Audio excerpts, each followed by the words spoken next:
So I just wanted to pretty much introduce you to my story, myself. I want to be the one to tell my story because I don't need anybody else, saying it for me. I first came here to the U.S. in 2001. I did not know my mother, my biological mother, or any of my biological family. The reason being is because my father was killed when I was um, 3 years old. The story behind that, the way my stepmother told me, was that my father was a big time drug dealer in New York, and she was his right hand lady. Um, People wanted what he had. Even his brothers, even the closest people to him, wanted to take from him. You know, there was people that was threatening him, and my dad wasn't no punk. Like if he found out somebody had beef with him, he would go find them. So I don't know how he ended up dead or what was the real reason and who done it. But one thing I do remember my stepmother saying was that I never wanted to meet my mother.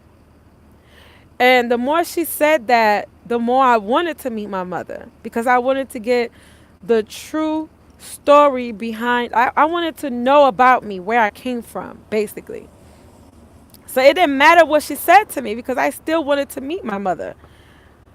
So I ended up getting in trouble in Puerto Rico, and that's how I went to juvenile. I was only there like maybe a few weeks, if that. And I met a volunteer from New York City. She was a white woman. And after I told her, like what I had gone through, she kind of like, felt for me and decided that she wanted to help me find my family. Because she felt like I shouldn't be out there in the world by myself alone if I had a family that cared for me and wanted to, have me around or whatever. So she found my uncle on my father's side. He's Dominican, and my uncle couldn't come get me himself. So he located my mother because my mother always lived in the same building all her life. And so he paid for her to come get me from Puerto Rico and bring me back to New York. So I was staying with my mother for about 2 weeks, when like my family on my father's side, they was coming around and visiting me and meeting me at my mother's house. Then they started, like wanted to invite me to their house. All my cousins and on the block, they wanted to like show me around and stuff. But my mother, for whatever reason, she didn't want that. I don't know if it was jealousy or what it was, but she didn't want me being around my family. She didn't want me to meet them. She didn't want me to spend time with them, anything. And I felt some kind of way, because I'm like, whoa, like I'm fresh from Puerto Rico. You mean to tell me like I can't go spend time with my cousins and meet my uncles and wherever? Like I just have to sit here and listen to your negativity and attitudes for no reason because at that time I could barely even speak English. And this woman was speaking negative all the way from when she got to Puerto Rico when she first saw me. It was like she didn't like her own daughter. And I was like, oh, okay. Maybe that's just the way she is. But no, later I realized that, yo, this woman, she really didn't care for me. Like, my stepmother was right. I never wanted to meet her. I would have never wanted to meet her if I knew that that's what I was coming to deal with. This woman, after 2 weeks of me being with her in New York and not knowing, my way around anything, she decided that she was gonna, literally, while I was out at my uncle's house, she got rid of all of my clothes, all of the pictures, everything that I brought from Puerto Rico, all the memories. When I came back to her house, it was gone. And for the life of Christ, I couldn't understand why she did that. Because when I got there, she was waiting for me with a knife in her hand.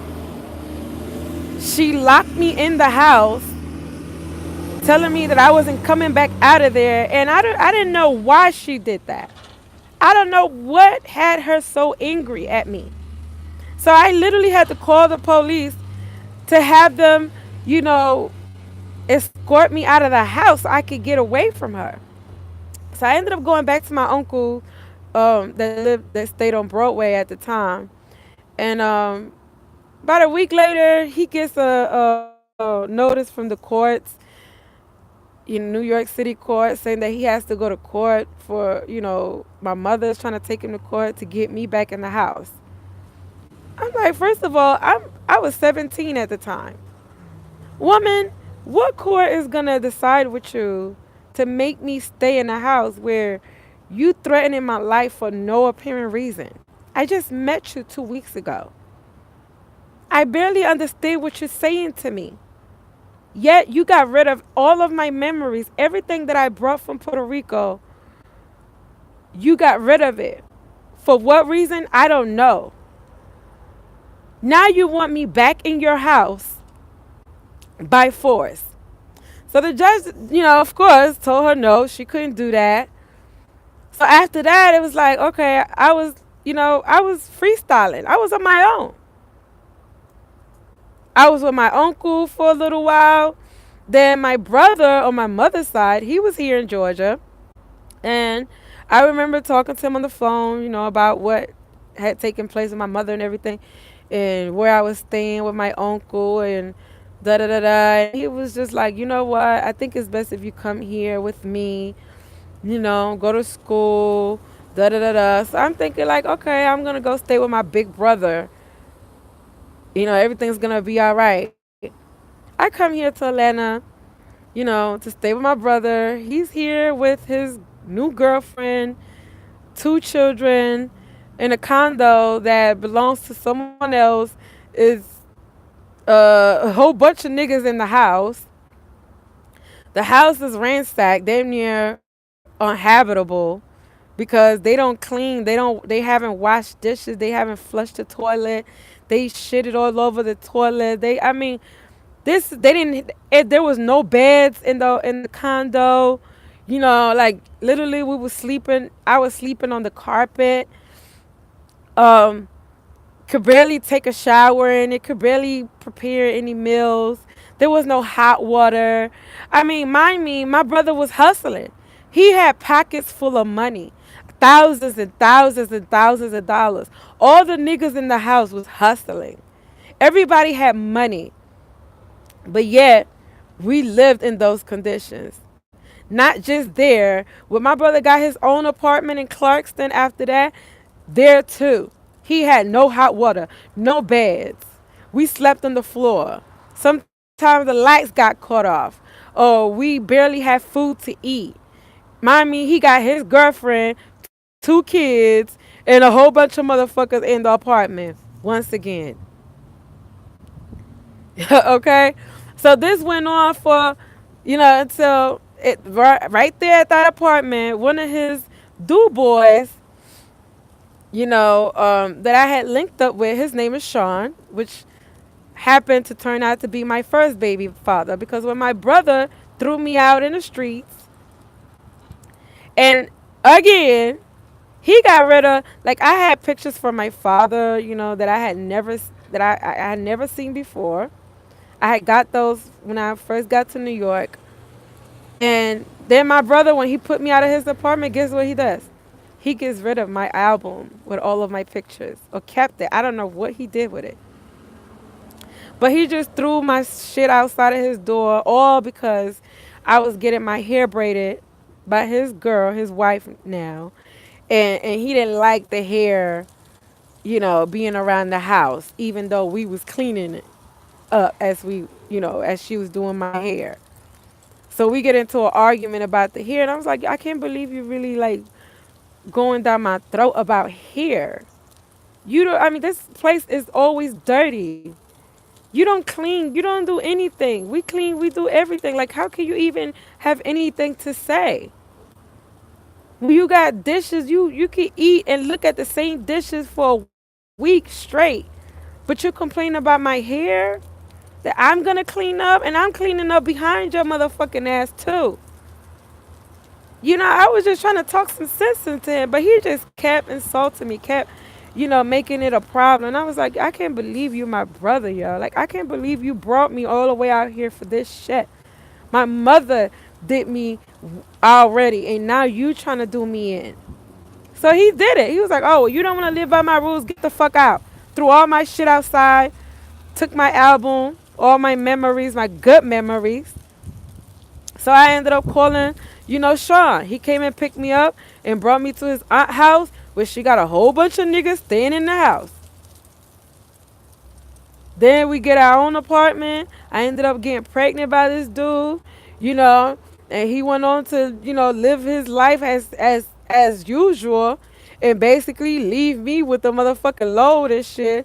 So I had to literally fend for myself when he left me in North Carolina. After taking me to visit his family, I ended up having my baby in North Carolina. And then just so happened, his grandmother, the one that I wasn't even living with, it was his father, mom, who ended up helping me get an apartment. And I lived in that apartment for a whole year almost. Fine. I was doing just fine. I got me a job. I bought my first car. I did all of this by myself. Then I got lonely, and I start talking on the phone with my brother again and everything. Then this fool convinces me again to come back to Georgia. So what I did, I put everything in the car, my kids, everything, and drove to Georgia. I literally abandoned an apartment that was no rent, just to come here to so-called get the same thing that was supposed to have been better, but it turned out to be worse. I ended up moving into an apartment in the hood, Atlanta, Georgia, smaller than the one I was in. That wasn't even in better condition. It was in worse condition. Like, yo, you mean to tell me that you talked me into leaving a place of comfort to come here? You lied to me again? That's what my brother did. He lied to me. Then I get here to Georgia. My first car that I bought, guess what? He asked me one day, oh, can I drive your car? I really need to drive your car. I need to. He blows my motherfucking engine, and then guess what? He doesn't even fix it. So for years, I pretty much after that just fend for myself. Meanwhile, my brother was just running his mouth. He wasn't helping me do shit. He kept saying he was, but he wasn't. He actually hurt me. He helped me make the wrong decisions. That's what he did. When he said you could come here and go to school, this man took me to a fucking community college. I was on my way to a accredited fucking college, to where I would have got a scholarship to go outside of the country.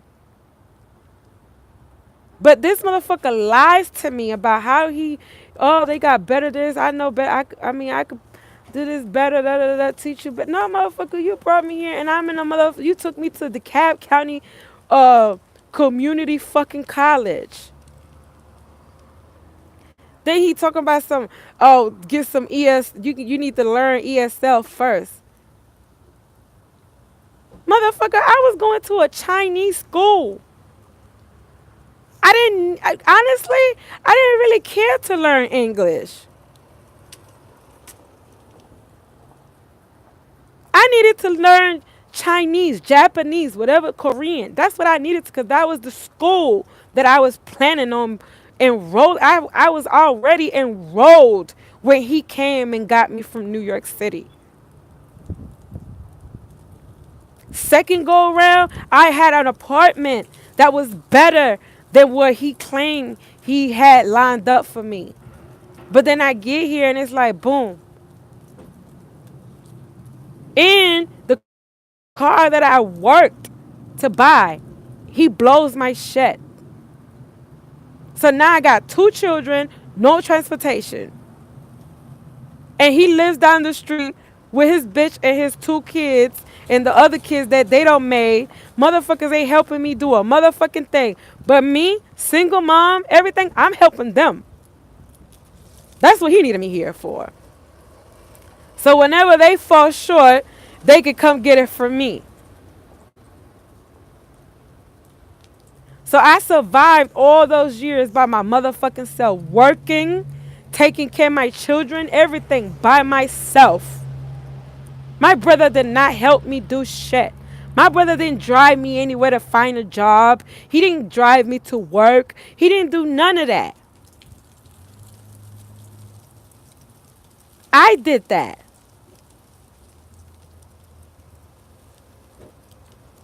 Then I ended up with some motherfucker that didn't mean me no good. Like the first motherfucker, that was his boy. That nigga didn't care about his shit. Like, yo, like he was like, yo, like he didn't take care of his children the whole fucking time.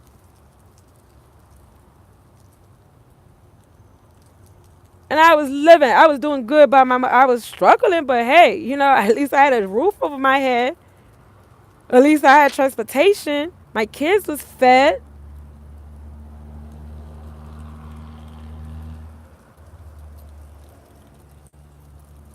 Then I turn around and get in a relationship with my second baby father, who I just so happened to meet through the first one. Because while me and him breaking up, you know, he fucking with a bitch that wants to now play on my phone, tell me how she's fucking with my baby daddy, and you know, he doesn't give me money for the kids, but he gives her money for whatever the fuck she needed for. And he just met the bitch. And I was like, oh, really? So you calling me because... So eventually, you know, I ended up having the chick come meet me face to face, and I beat the motherfucking bitch ass on my daughter's birthday. Because it's like, how can you even fix yourself to try to torment my motherfucking life? Bitch, this is real life here. You talking about you taking food out of my children's mouth, and you bragging, you calling me to brag about how you taking food out of my kid's mouth. Then you're going to get this ass whooping. Then her friend, you know, who had a brother, then he start calling my phone. So one day I come meet him face to face, yo, and find out, okay, it's this bitch again. Now she got other people playing on my phone. You know, so from that moment on, like, me and him became cool. That motherfucker, I let him come to my house. You know, we had a drink or whatever. That motherfucker never left. Never fucking left my shit. Now I got a mother. So basically, I was stuck with a nigga that I didn't even care for. I didn't even want in the beginning. I felt bad for him because of all the fucking lies he told me about how he couldn't go back home. I tried to take him home back to his mother house. This nigga getting beat up by some bitch. So now he back in my motherfucking car, back in my motherfucking house. Never left. Oh, the mother want to now come to my motherfucking house talking shit. Sister, whoever. Everybody playing on my motherfucking phone. And him. Because this nigga ain't trying to... He just trying to live off of me. He ain't trying... Like, this motherfucker literally trying to live off... Like, he lived off me. 6 motherfucking years of him lying about everything. About how he was going to get a job. Me helping him trying to get a job. You know, in between that, this motherfucker cheating on me, lying, using me, always begging. Oh, but he always gonna pay me back. Always. I never got my money back. Ever. Every dime that he ever claimed he was gonna give me back, I never got it. He never got a job. Had me stuck with 2 children. And him. I took care of him all 4 of my kids. Because at this point, I had 4. And then the day I decided that, yo, I can't do this shit no more. I can't afford, like, yo, my bill's not getting paid. My light cut up. Yo, I don't live like this. Oh, but now Now you want to take some shit. I'm already about to lose it because you constantly talking about how you going to give me money. You're going to pay this back. You're going to give this back. Or if I don't give it to you, he's stealing it from me. He going in my purse. He taking my money. He's gone for a few days to mommy house where she'll cover him for a few days until he think the water the water is clear. And now he comes back with the bullshit until he gets what he wants.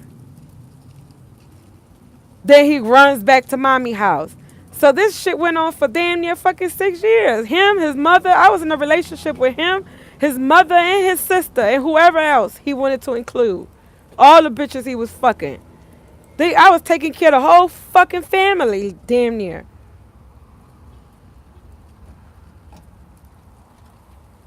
Then after the fact, I gotta deal with some more bullshit. Like I gotta deal with these motherfuckers playing me for my children, lying on me, calling social service, talking about some this, that, whatever. And I'm like, yo, it's funny how you called and you told on yourself, but you lied and made it seem like it was me though. Like, for example, one day I'm out trying to get this motherfucking food stamps and shit because I'm like, yo, we gotta eat. 4 kids and two grown ups. We need some food stamps around here. I tell this motherfucker, watch the kids while I go to the fucking food stamp office. He drops me off. And when he comes pick me back up, he doesn't have my children in the fucking vehicle. My children in the house by themselves.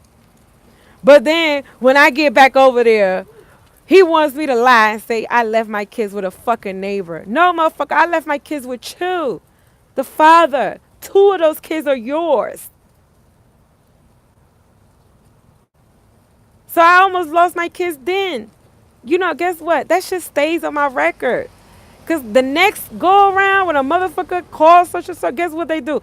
They look back at, oh, well, you had an open case about this. So now they looking at me like, well, you got a history. No, motherfucker, I don't. I did not leave my motherfucking kids out. I left my kids with their father. The motherfucking aggressor, the abuser, he then gets to make a call or manipulate situations so that the call is being made and I'm looking like the bad guy. Then he gets the children. His mother gets the children. And guess what? I never see my kids again.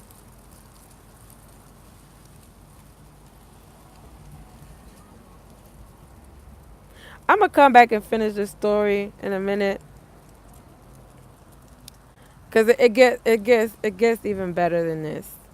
It gets even better. So I'll be back.